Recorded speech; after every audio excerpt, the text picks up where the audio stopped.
Good afternoon, everyone. Welcome. My colleagues and I remain squarely focused on our dual mandate to promote maximum employment and stable prices for the American people. We understand the hardship that high inflation is causing, and we remain strongly committed to bringing inflation back down to our 2% goal. Price stability is the responsibility of the Federal Reserve. Without price stability, the economy does not work for anyone. In particular, without price stability, we will not achieve a sustained period of strong labor market conditions that benefit all. Since early last year, the FOMC has significantly tightened the stance of monetary policy. We have raised our policy interest rate by 5.25 percentage points and have continued to reduce our securities holdings at a brisk pace. The stance of policy is restrictive, meaning that tight policy is putting downward pressure on economic activity and inflation, and the full effects of our tightening have yet to be felt. Today, we decided to leave our policy interest rate unchanged and to continue to reduce our securities holdings. Given how far we have come, along with the uncertainties and risks we face, the committee is proceeding carefully. We will make decisions about the extent of additional policy firming and how long policy will remain restrictive based on the totality of the incoming data, the evolving outlook, and the balance of risks. I'll have more to say about monetary policy after briefly reviewing economic developments. Recent indicators suggest that economic activity has been expanding at a strong pace and well above earlier expectations. In the third quarter, real GDP is estimated to have risen an outsized annual rate of 4.9%, boosted by a surge in consumer spending. After picking up somewhat over the summer, activity in the housing sector has flattened out and remains well below levels of a year ago, largely reflecting higher mortgage rates. Higher interest rates also appear to be weighing on business fixed investment. The labor market remains tight, but supply and demand conditions continue to come into better balance. Over the past 3 months, payroll job gains averaged 266,000 jobs per month, a strong pace that is nevertheless below that seen earlier in the year. The unemployment rate remains low at 3.8%. Strong job creation has been accompanied by an increase in the supply of workers. The labor force participation rate has moved up since late last year, particularly for individuals aged 25 to 54 years, and immigration has rebounded to pre-pandemic levels. Nominal wage growth has shown some signs of easing, and job vacancies have declined so far this year. Although the jobs to workers gap has narrowed, labor demand still exceeds the supply of available workers. Inflation remains well above our longer run goal of 2%. Total PCE prices rose 3.4% over the 12 months ending in September. Excluding the volatile food and energy categories, core PCE prices rose 3.7%. Inflation has moderated since the middle of last year, and readings over the summer were quite favorable. But a few months of good data are only the beginning of what it will take to build confidence that inflation is moving down sustainably toward our goal. The process of getting inflation sustainably down to 2% has a long way to go. Despite elevated inflation, longer-term inflation expectations appear to remain well anchored, as reflected in a broad range of surveys of households, businesses, and forecasters, as well as measures from financial markets. The Fed's monetary policy actions are guided by our mandate to promote maximum employment and stable prices for the American people. My colleagues and I are acutely aware that high inflation imposes significant hardship as it erodes purchasing power, especially for those least able to meet the higher costs of essentials like food, housing, and transportation. We are highly attentive to the risks that high inflation poses to both sides of our mandate, and we are strongly committed to returning inflation to our 2% objective. As I noted earlier, since early last year, we have raised our policy rate by 5.25 percentage points, and we have decreased our securities holdings by more than $1 trillion. Our restrictive stance of monetary policy is putting downward pressure on economic activity and inflation. The committee decided at today's meeting to maintain the target range for the federal funds rate at 5.25 to 5.5%, and to continue the process of significantly reducing our securities holdings. We are committed to achieving a stance of monetary policy that is sufficiently restrictive to bring inflation sustainably down to 2% over time, and to keeping policy restrictive until we are confident that inflation is on a path to that objective. We are attentive to recent data showing the resilience of economic growth and demand for labor. Evidence of growth persistently above potential, or that tightness in the labor market is no longer easing, could put further progress on inflation at risk and could warrant further tightening of monetary policy. Financial conditions have tightened significantly in recent months, driven by higher, longer-term bond yields, among other factors. Because persistent changes in financial conditions can have implications for the path of monetary policy, we monitor financial developments closely. In light of the uncertainties and risks and how far we have come, the committee is proceeding carefully. We will continue to make our decisions meeting by meeting based on the totality of the incoming data and their implications for the outlook and for economic activity and inflation, as well as the balance of risks. In determining the extent of additional policy firming that may be appropriate to return inflation to 2% over time, the committee will take into account the cumulative tightening of monetary policy, the lags with which monetary policy affects economic activity and inflation, and economic and financial developments. We remain committed to bringing inflation back down to our 2% goal and to keeping longer-term inflation expectations well anchored. Reducing inflation is likely to require a period of below potential growth and some softening of labor market conditions. Restoring price stability is essential to set the stage for achieving maximum employment and stable prices over the longer run. To conclude, we understand that our actions affect communities, families, and businesses across the country. Everything we do is in service to our public mission. We at the Fed will do everything we can to achieve our maximum employment and price stability goals. Thank you, and I look forward to your questions. Let's go to Howard. Howard Schneider with Reuters. Thank you, Chair Powell, for doing this. To what you referenced the rise in long-term bond yields, to what degree did that supplant action by the Fed at this meeting? Thanks for your question. So I'll talk about bond yields, but I want to take a second and just sort of set the broader context in which we're looking at that. So if you look at the situation, let's look at the economy first. Inflation has been coming down, but it's still running well above our 2% target. The labor market has been rebalancing, but it's still very tight by many measures. GDP growth has been strong, although many forecasters are forecasting, and they have been forecasting, that it will slow. As for the committee, we are committed to achieving a stance of monetary policy that is sufficiently restrictive to bring inflation down to 2% over time. And we're not confident yet that we have achieved such a stance. So that is the broader context into which the strong economy and all the things I said, that's the context in which we're looking at this question of rates. So obviously we're monitoring, we're attentive to the increase in longer-term yields, and which have contributed to a tightening of broader financial conditions since the summer. As I mentioned, persistent changes in broader financial conditions can have implications for the path of monetary policy. In this case, the tighter financial conditions we're seeing from higher long-term rates, but also from other sources like the stronger dollar and lower equity prices, could matter for future rate decisions as long as two conditions are satisfied. The first is that the tighter conditions would need to be persistent, and that is something that remains to be seen. But that's critical. If things are fluctuating back and forth, that's not what we're looking for. With financial conditions, we're looking for persistent changes that are material. The second thing is that the longer-term rates that have moved up, they can't simply be a reflection of expected policy moves from us. That we would then, that if we didn't follow through on them, then the rates would come back down. So, and I would say on that, it does not appear that an expectation of higher near-term policy rates is causing the increase in longer-term rates.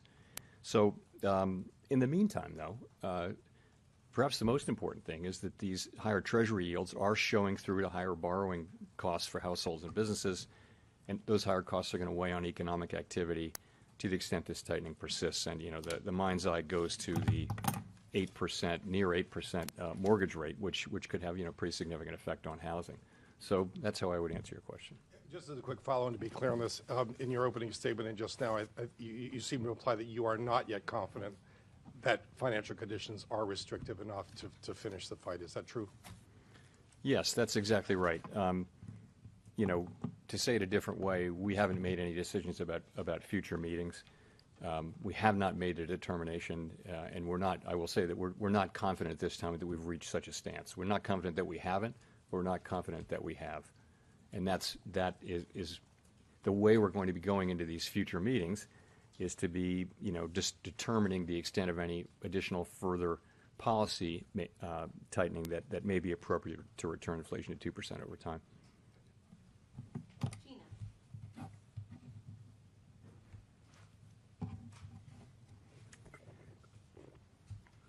Hi, Chair Powell. Thank you so much for taking our questions. I wonder, if you don't raise interest rates in December, would the presumption be that at that point that we should expect that rates are at their peak, or is there a possibility of restarting rate increases next year? And are there any costs to taking a more extended pause?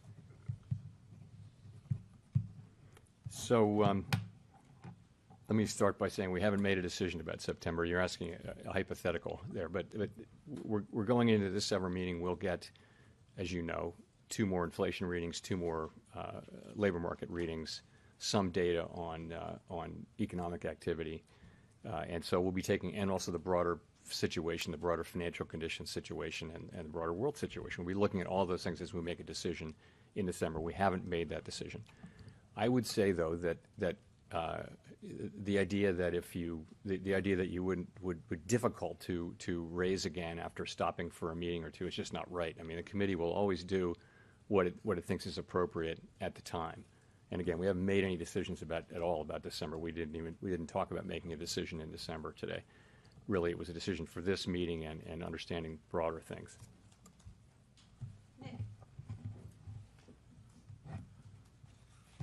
Nick Timmeros of the Wall Street Journal. Chair Powell, did the Fed staff put a recession back into the baseline forecast in the materials for today's meeting? And how much does this tightening in financial conditions substitute for rate hikes if the tightening is persistent? You had said it was worth maybe a quarter point when we had the bank failures in the spring. What is it here on something that's presumably more straightforward and more familiar to simulate? So I guess I don't want to answer your question about the recession, but the answer is no. I think I have to answer it since we did publicly say in the minutes. You'll know anyway in the minutes. The staff did not put a recession back in. I mean, it would be hard to see how you would do that if you look at the activity we've seen recently, which is not really indicative of a recession in the near term. In terms of how to think about translation into rate hikes, I think it's just too early to be doing that. And the main reason is we just don't know how persistent this will be. You can see how volatile it is. Different kinds of news will affect the level of rates. I think any kind of an estimate that was, precise would hang out there and have a great chance of looking wrong very quickly. So I think what we can say is that financial conditions have clearly tightened, and you can see that in the rates that consumers and households and businesses are paying now. And over time, that will have an effect. We just don't know how persistent it's going to be, and it's tough to try to translate that in a way that I'd be comfortable communicating into how many rate hikes that is. If I could follow up, I guess what makes you confident that tighter financial conditions will slow above trend growth when 500 basis points of rate hikes, QT, and a minor banking crisis have not thus far? Well, that's the way our policy works is, and sometimes it works with lags, of course, which can be long and variable. But ultimately, if you raise raise interest rates, you do see those effects, and you see those effects in the economy now. You see what's happening in the housing market. You're seeing that now. You'll see if you look at surveys of people, it's not a good time, they think, to buy durable goods of various kinds because rates are so high now. I mentioned again, we're getting reports from housing that the effects of this could be quite significant. But you're right. This has been a resilient economy, and it's, I think, been surprising in its resilience. And there are a number of possible reasons why that may be. Our job is to achieve maximum employment and price stability, and so we take the economy as it comes. It has been resilient, so we just we take it as it is.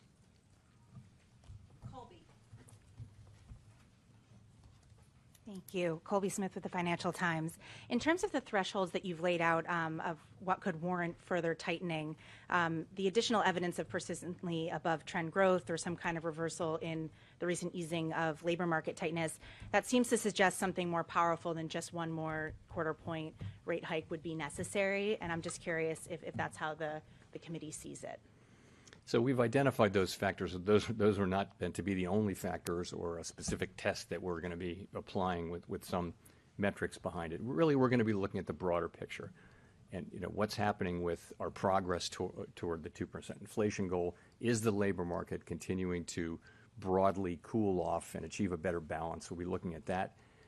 Growth. We look at growth insofar as it has implications for our 2 mandate goals. We look at that. And we look at broader financial conditions. So we'll be looking at all of those things as we reach a judgment, whether we need to further tighten policy. And if we do reach that judgment, then we will further tighten policy. Okay. And just in terms of the tightening of financial conditions, if that is having some kind of offsetting effect in terms of the need to potentially, again, raise rates, what then is the potential impact on the trajectory of rate cuts? Could we see those maybe pulled forward or have to see more than what the September SEP indicated? So the fact is the committee is not thinking about rate cuts right now at all. We're not talking about rate cuts. We're still very focused on the first question, which is have we achieved a stance of monetary policy that's sufficiently restrictive to bring inflation down to 2% over time, sustainably? That is the question we're focusing on.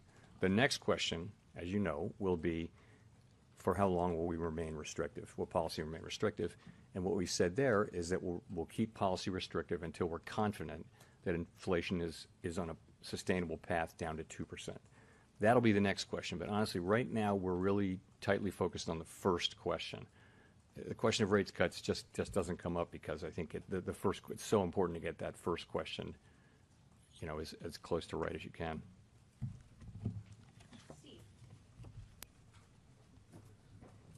Steve Leisman, CNBC.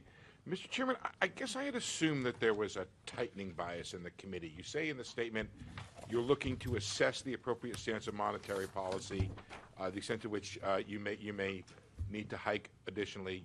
You didn't say earlier that you were sufficiently restrictive. There were forecasts for 2 rate hikes among most members of the committee. But then you just said that, we haven't made a determination. Would you say the bias right now is neutral, that there is no disposition to hike again, and that the committee largely has moved off of this forecast for 2 hikes? Or for 1 additional hike? I think you're talking about 1 additional. Yeah, I wouldn't say that at all. I would say, the language, looking at it here, in determining the extent of additional policy firming that may be appropriate to return inflation 2% over time, that's the question we're asking. So is it right to think of that as a hiking bias is still in the committee here? We haven't used that term, but it's fair to say that's the question we're asking is, should we hike more? It's not, and that is the question. And you're right that in September we wrote down 1 additional rate hike, but, we'll write down another forecast, as you know, in December. Chris. Thank you. Chris Rugaber at Associated Press. Since the last meeting, the auto workers' strike has finished. Oil prices have leveled off. And yet, on the other hand, you have the outbreak of war between Israel and Hamas. How do you see all those factors taken together affecting the economy going forward? How are you thinking about those? So there are significant issues out there. As you point out, global geopolitical tensions are certainly elevated. And that goes for the war in Ukraine. It goes for the war between Israel and Hamas. We're monitoring that. Our job is to monitor those things for their economic implications. So the UAW strike, as you point out, appears to be coming to an end. Oil prices have flattened out. They haven't gone down, but I guess they've gone down a little bit from their earlier peak. Another one is the possibility of government shutdown. We don't know about that one. So there's plenty of risk out there. But I would go back to the bigger picture from our standpoint is we've got a very strong economy, strong labor market, making progress on the labor market, making progress on inflation, and we're very focused on getting confident that we have achieved a stance of monetary policy that is sufficiently restrictive. That's really our focus.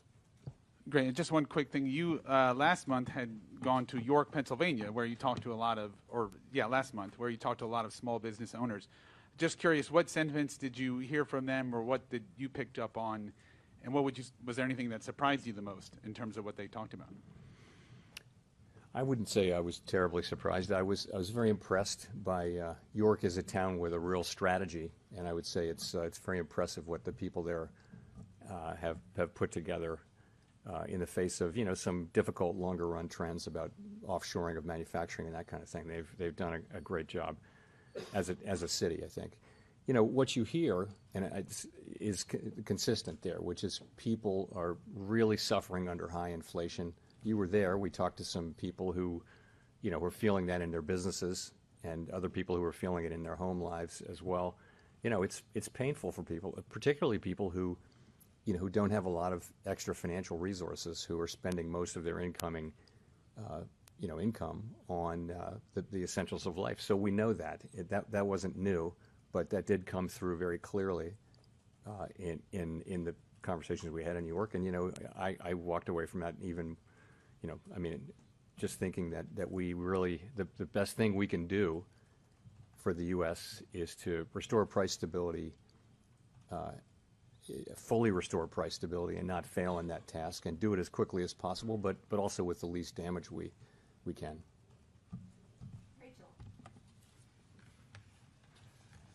Hi, Chair Powell. Rachel Siegel from the Washington Post. Thanks for taking our questions. You've spoken before about the pain that would likely be coming for the economy in order to get inflation down. But since the economy has not responded to rate hikes in ways that would normally be expected, have you changed your views on that at all, on how necessary or inevitable that kind of pain would be, say, for the labor market or overall growth?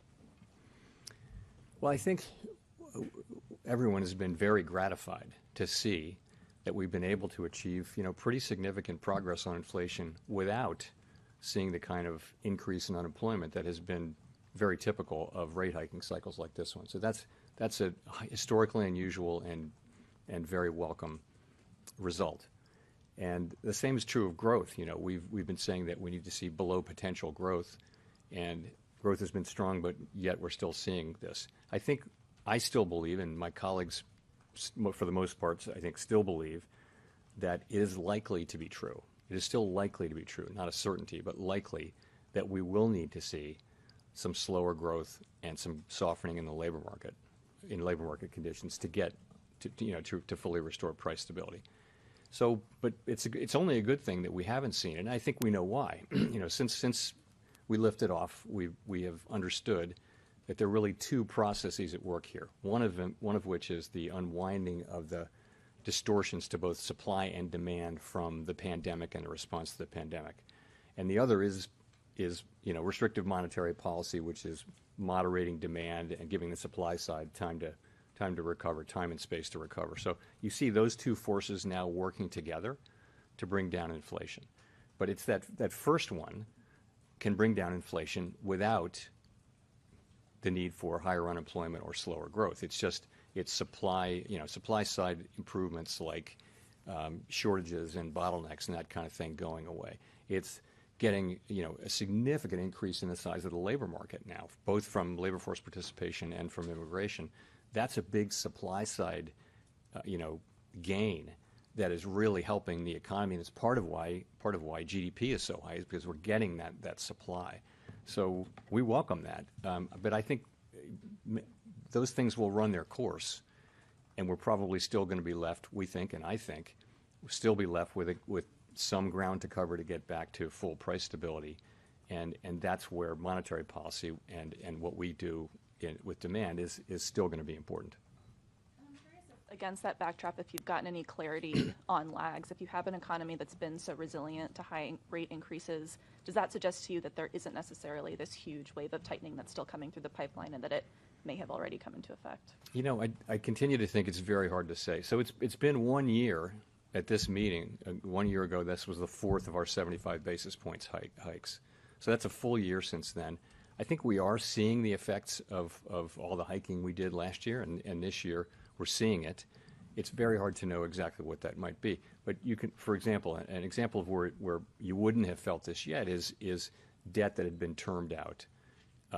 But it's going to come due and have to get rolled over next year or the year after. So, and there are little things like that where the effects are just taking time to get into the economy. So I don't, I think we have to make monetary policy under great uncertainty about how long the lags are. I think trying to make get a clear answer and say, oh, I'm just going to assume this is really not a good way to do it. And this is one of the reasons why we have slowed the process down this year, was to give monetary policy time to get into the economy. And it takes time, we know that, and you can't rush it. So slowing down is giving us, I think, a better sense of how much more we need to do if we need to do more. Michael McKee from Bloomberg Television and Radio. I'm trying to connect the dots here. One quick clarification I want to ask about Rachel's question is, you said you need slower growth. You had always said before a period of lower than trend growth. Has that changed? And two, it sounds to me like you're basically saying here that the dot plot's out the window, that every meeting is live with the possibility of a rate increase for right now. It doesn't matter about the turn of the year, and that there's not an objective way to determine whether or not you've got enough tightening in the system. It's just going to be a subjective judgment meeting by meeting.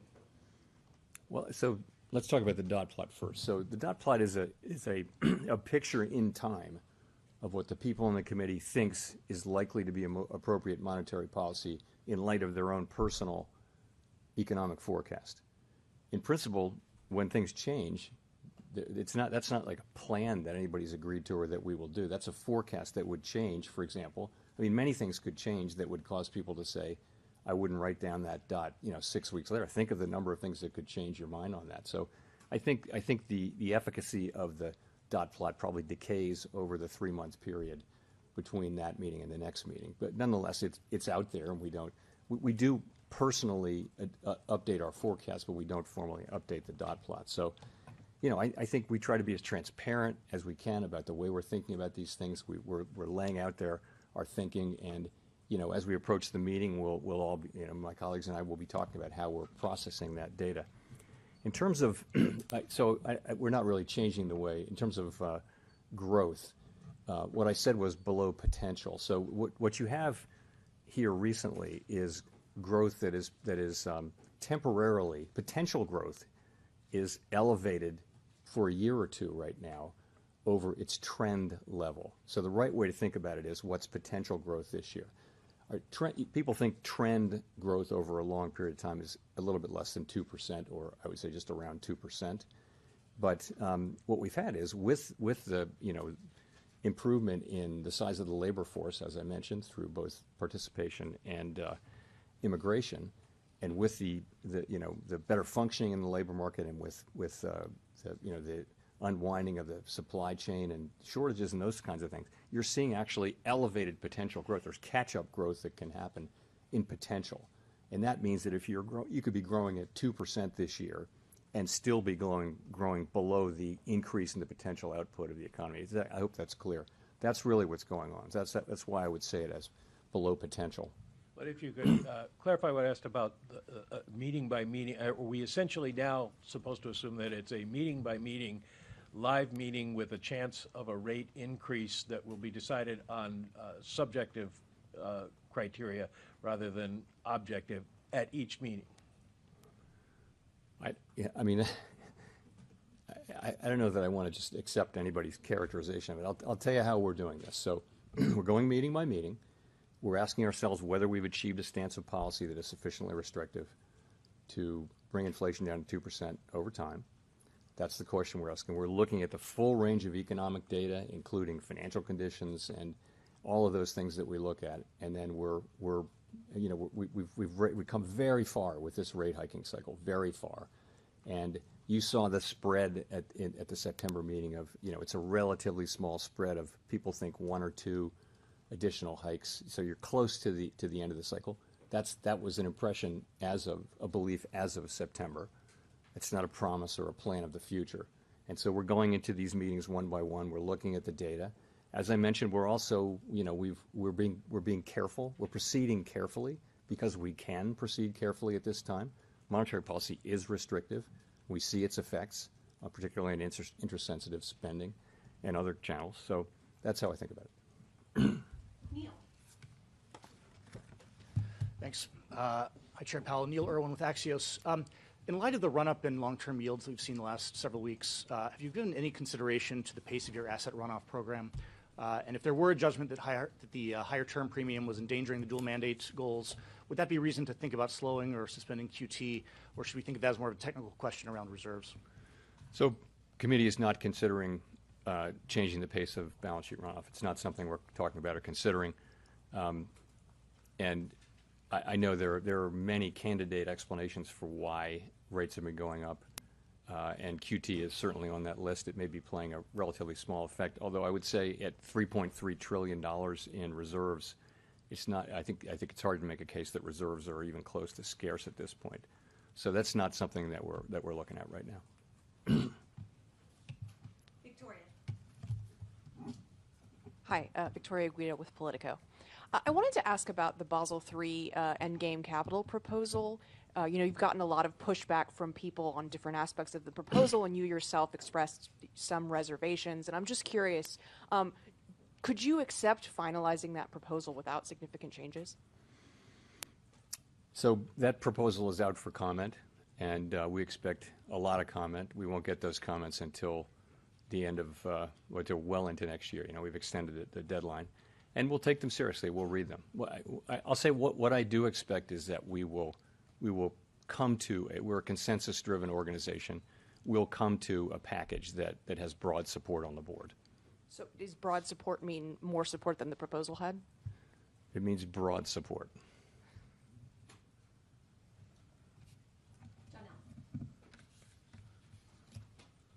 Janelle Marte with Bloomberg. So in addition to persistence, when you look at long-term treasury yields, what else are you watching to evaluate how those tighter financial conditions are hitting the economy and if it will lessen the need for further tightening? Also, do you think that those higher yields could affect banking stress? So what do we look at?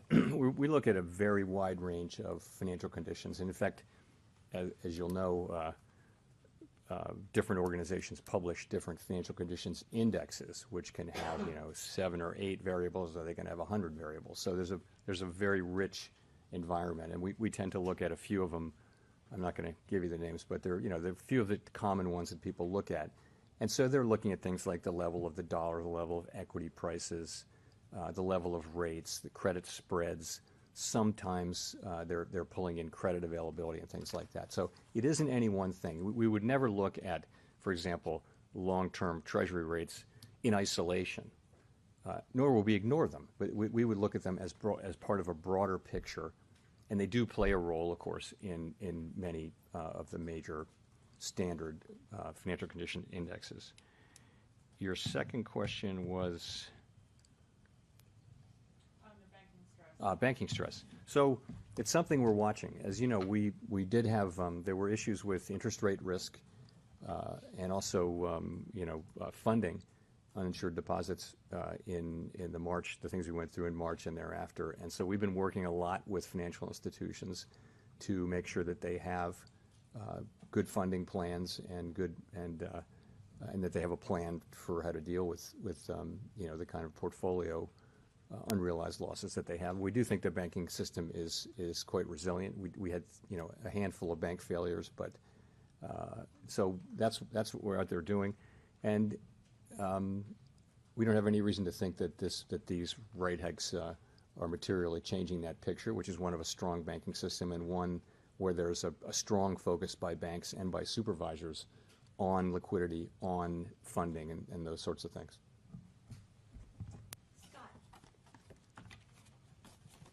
Thanks, Mr. Chairman. Scott Horsley from NPR. Last week, you and your colleagues put forward a proposal to lower the cap on debit card swipe fees for comment. Could you just talk a little about the considerations there, what it would mean for merchants, for banks, for consumers, and also just what y'all are seeing in terms of the use of both debit and credit cards in the payment system? You know, so you're right. We put a proposal out for comment is what we did, and you know this is a job that Congress assigned us, as you of course know, in Dodd-Frank, and all we can really do is faithfully implement the statute. That's all we're trying to do. What else can we really do? It's a 90-day comment period.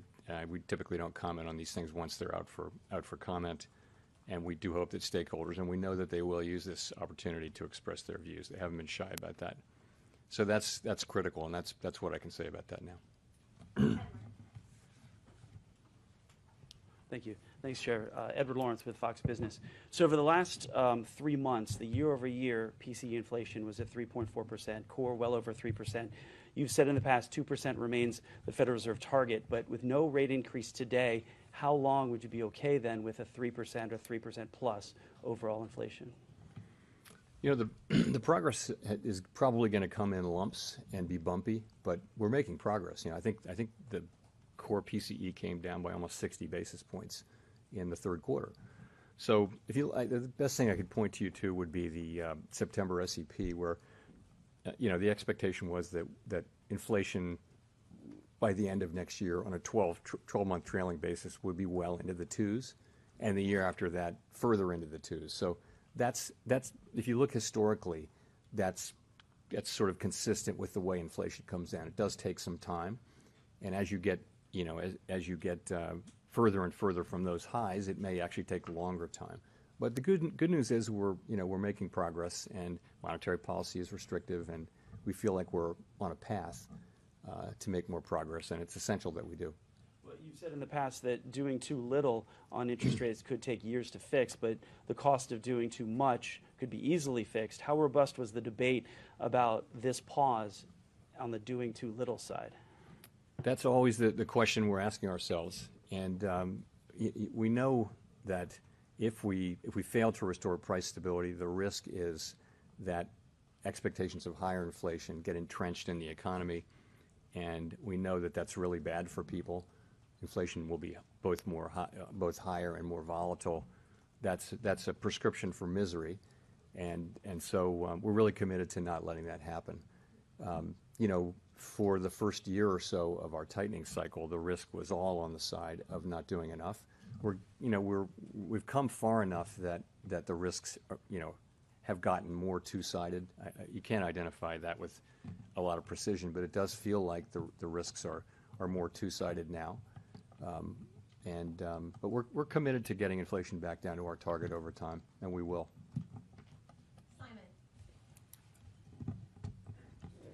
Simon Rabinovich with The Economist. Quick follow-up to the question about banking stresses.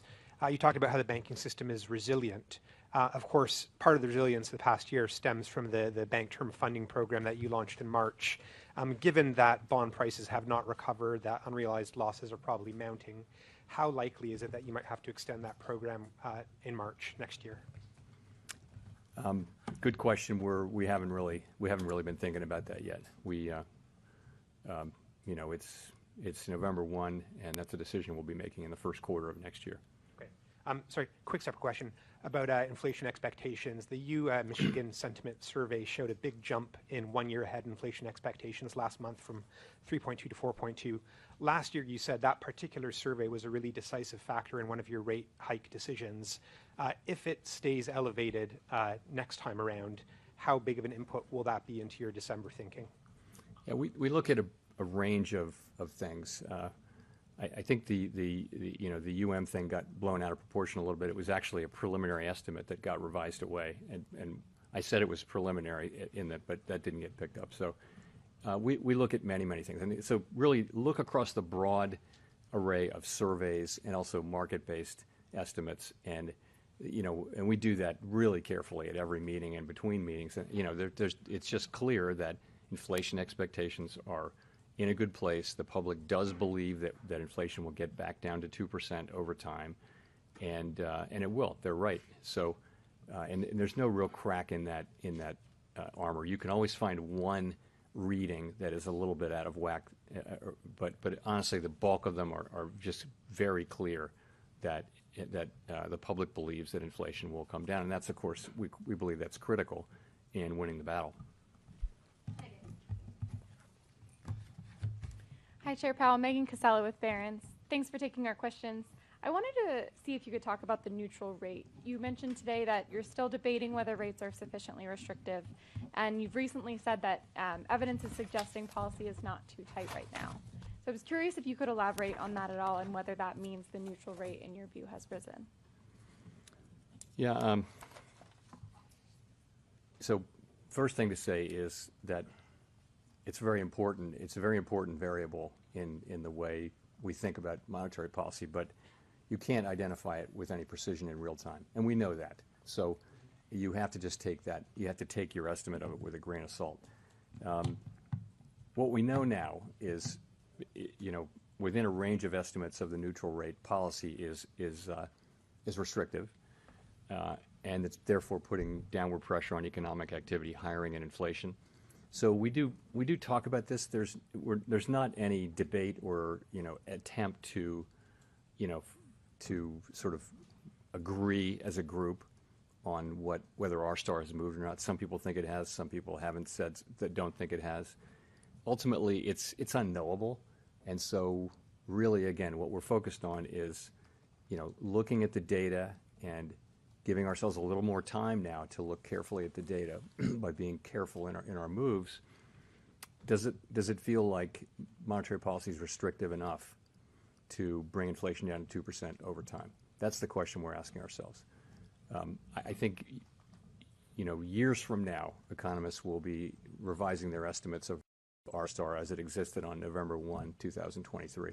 We can't really wait for that in making policy. We have to look. We have to have those models and look at them and think about them. But ultimately, we've got to look at the effects that policy is having, accounting for the lags, which makes it difficult. If I could follow up on a wages point earlier, you talked about the inflation outlook, but I'm curious if you have any concerns whether wage inflation at its current level could risk pushing up overall inflation or reacceleration. So if you look at the broad range of wages, they have wage increases have really come down significantly over the course of the last 18 months to a level where they're substantially closer to that level that would be consistent with 2% inflation over time, making standard assumptions about productivity over time. So it's much closer than it was. And that's true of the ECI, which is the one that we got this week. It's true of average hourly earnings and compensation per hour too. So, and all of them are kind of saying that, which is great. And you have to look at a group of them because any one of them can be idiosyncratic in any given reading. So that's what you see. And so what you saw with the ECI reading was, if you look back it comes out 4 times a year. If you look back a couple of quarters, you'll see it was much higher, and then it came down substantially in June. And then the September reading was more or less at the same level as the June reading. So in a way, it's just validating that decline. And it was very close to our expectations internally, too. So I think we feel good about that. Also, I would say it isn't, in my thinking, it's not the case that wages have been the principal driver of inflation so far. Although I do think it's fair to say that as we go forward, as monetary policy becomes more important relative to the supply side issues I talked about and the unwinding of the pandemic effects, it may be that the labor market becomes more important over time too.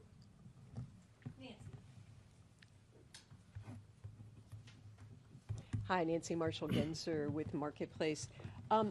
Chair Powell, are you now as concerned about overshooting and raising interest rates too much as you are about getting inflation down to the 2% target? So as I mentioned, I think for much of the last year and a half, the concern was not doing too much, not doing enough. It was not getting rates high enough in time to avoid having inflation expectations, higher inflation expectations, become entrenched. So that was the concern. I think we've reached now more than 18 months into this.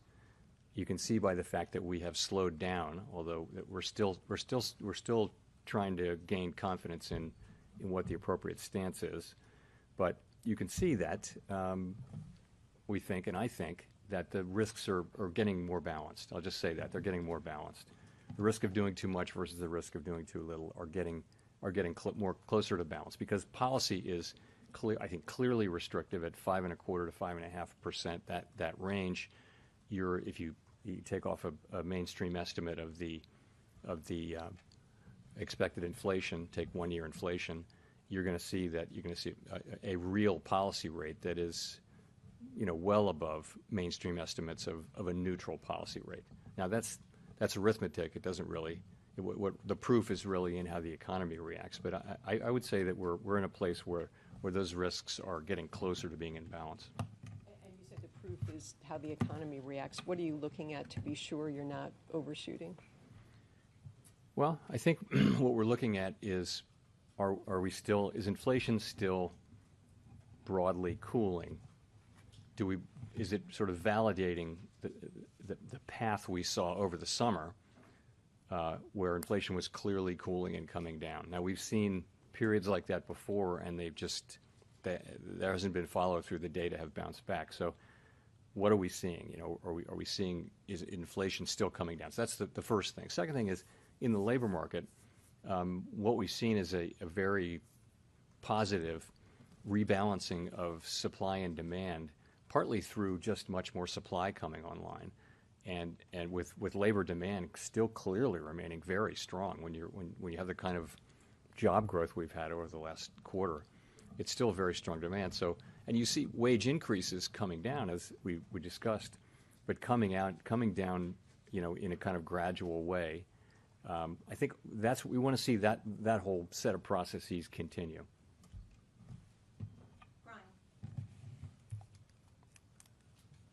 Brian Mena, CNN. Do you think that has been any structural change in either consumption or in the job market that's pushing up consumption? You obviously saw the third quarter GDP figures, which were strong, and some economists have expected revenge spending to have fizzled out by now. So I'm kind of wondering if there's been any structural change in consumption. I wouldn't say there's been a structural change in consumption. I would say it's certainly been strong. And so a couple of things. We may have underestimated the balance sheet strength of households and small businesses, and that may be part of it. There may be, we've been, like everyone else, trying to estimate the amount of savings that households have from the pandemic when they couldn't spend on services really at all, or in-person services.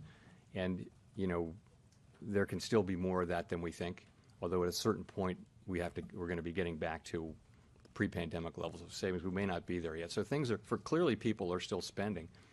The dynamic has been really strong job creation, with now wages that are higher than inflation in the aggregate anyway. And that raises real disposable income, and that raises spending, which continues to drive more hiring. And so you've had that whole dynamic has been, and also at the same time, the pandemic effects are wearing off, so that goods availability, automobile availability is better, or was better. I think it still is.